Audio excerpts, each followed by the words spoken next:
Ito mga boss, ayon sa report mismo ng Ring Magazine, ang laban ni Floyd Mayweather at Mike Tyson mangyayari daw sa April 25 sa Congo. Pero ayon naman sa report ng World Boxing News, Mayweather versus Tyson not confirmed. May mga report daw na nagsasabing tuloy na ang laban sa April 25. Pero ayon dito sa WBN, hanggat hindi raw ina-announce ni Mayweather at Mike Tyson ang kanilang laban, hindi pa daw ito kumpirmado. So lahat daw ng lumalabas na report ngayon mga boss, hindi pa yan official hanggat hindi naglalabas si Mayweather ng totoong announcement. Kaya ba na lang po natin na mag-post mismo si Mayweather o kaya si Mike Tyson. Sa iba pang balita, laban ni Tyson Fury sa April 11 kontra Makhmudov. Sinabi ni Tyson Fury wala daw siyang trainer ngayon sa laban niya. Sapat na raw ang kanyang experience para trainingin ang kanyang sarili. Self-training ang ginagawa ngayon ni Tyson Fury. Hindi na niya kailangan ng trainer na magturo sa kanya. Ang kailangan na lang niya ngayon yung mga tagahawak ng mitts. Pero syempre may conditioning pa rin si Tyson Fury. Dahil hindi niya magagawa ang conditioning na mag-isa mga boss. Pwedeng self-training pero yung kondisyon ng katawan niya, kailangan niya ng professional dyan. Sinabi rin ni Tyson Fury na malaki ang posibilidad na matutuloy ang trilogy laban kay Alexander Usyk. Si Tyson Fury pa rin daw ang top dog sa heavyweight division.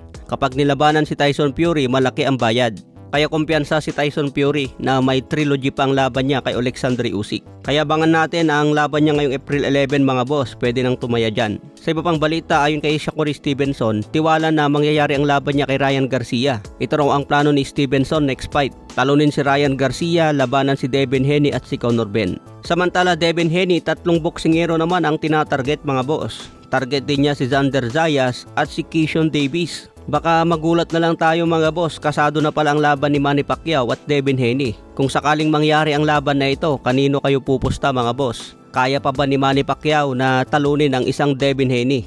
Hindi naman big puncher si Devin Haney pero mahirap din siya kalaban. Samantala ayon sa report ng Ring Magazine mga boss, hindi nakakuha si Manny Pacquiao ng the ring belt sa kanyang buong karera sa welterweight division. Dahil nilabas nila ang listahan ng the ring champion sa welterweight mula 1989 hanggang 2025.